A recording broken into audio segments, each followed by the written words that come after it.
اسلام آباد صدر مملکت ڈاکٹر عارف علوی نے چیف الیکشن کمشنر کو خط لکھتے ہوئے کہا ہے کہ انتخابات کی تاریخ کا فوری اعلان کریں، آئین تاخیر کی اجازت نہیں دیتا۔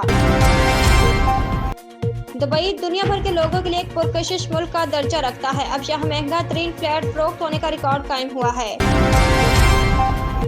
قومی احتساب بیورو نے عمران خان کے دور حکومت میں نیب ترامیم سے ختم ہونے والے مقدمات کا ریکارڈ سپریم کورٹ میں پیش کر دیا۔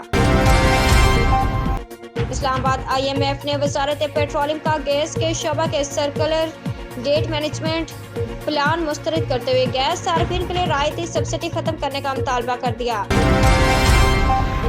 ترکی میں 2 روز کے دوران تیسرا زلزلہ آیا ہے، جبکہ گزشتہ روز کے قیام خیز زلزلے میں ترکی اور شام میں مجموعی اموات کی تعداد 4800 ہو گئی ہے۔ لاہور ہائی کورٹ نے PTI کے 43 اراکین قومی اسمبلی کے استعفے منظور کرنے کا نوٹیفکیشن معطل کر دیا۔